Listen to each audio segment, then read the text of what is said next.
So once you have hypertension or high blood pressure, there are a lot of potential complications that can start to crop up as a result, many of which you might not necessarily think of or associate with hypertension, but they can and definitely do happen.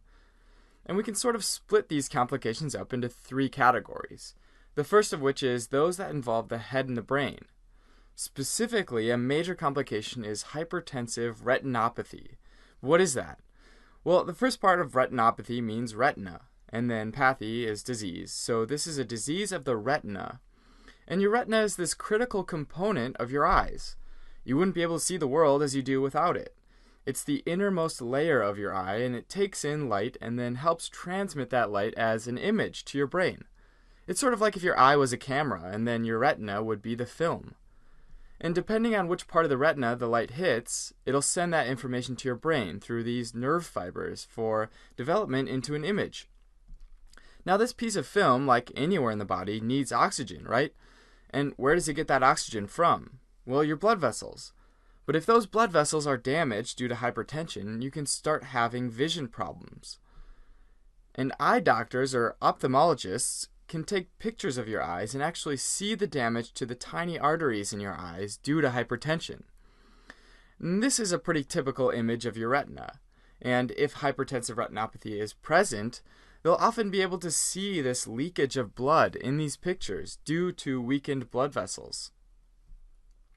Now, the other major complication that can come about from hypertension that might be a little more familiar is stroke.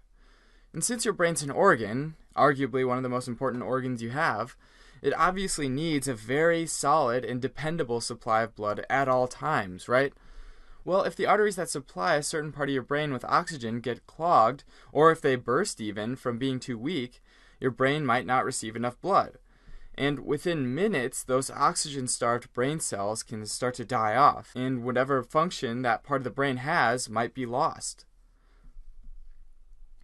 Alright, so the next major category is complications to the heart. Specifically, hypertension can be a major contributor to heart failure, where the heart doesn't pump as well as it once did. And what can happen with heart failure is that you get left ventricular hypertrophy, which is muscle growth of your left ventricle. Since there's more resistance in your blood vessels, your heart now has to work harder to pump blood, right? Especially the left ventricle, since it sends blood to your body and your organs. Similarly to how your biceps bulk up from lifting weights, your left ventricle gets bigger from pumping harder. Unfortunately, though, hypertrophy of the left ventricle isn't a healthy adaptation to an increased workload. And this change in shape of the left ventricle actually causes a decrease in pumping ability, and that's when the heart begins to fail. Now, another major effect to the heart is coronary artery disease. In the same way that other organs need blood to survive, your heart needs its own supply of blood to survive too. So the coronary arteries supply the myocardium, or the heart muscle, with blood. And these can become narrowed or weakened from hypertension and form these clots that start to block off the blood supply to the heart's muscles. And without a blood supply, those cells can start to die off, which can cause what's known as a heart attack, also known as a myocardial infarction. Now, the final category is peripheral artery disease, which we sometimes abbreviate PAD. And this is an atherosclerosis, or a buildup of plaque in the body outside the vessels of the heart, the head, and the brain.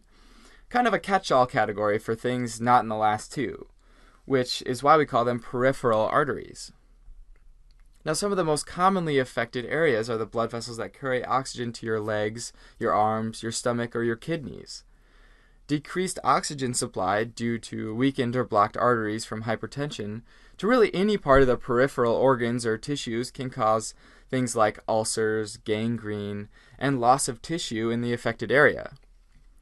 The kidneys specifically, though, deserve special attention because they tend to be a very common organ that can be damaged by hypertension. If plaque builds up or the arteries weakened and you get a reduced blood flow to the kidneys, then they can become damaged and their function can be reduced, just like any other organ. But what's their function? Well, the kidneys help you regulate fluid volume in your body, right? Like at any time they decide if you need more or less blood. So if their arteries get blocked, they'll see this reduced blood flow and be like, hey, we must be dehydrated or something because there's way less fluid. And then they'll release some hormones that cause the body to hold on to more fluid, which has the effect of increasing your flow and therefore increasing your blood pressure. Also, with less oxygen reaching the kidney cells, just like any other organs and tissues, they can be injured and even start to die off, which makes it even harder for them to do their job of balancing fluids.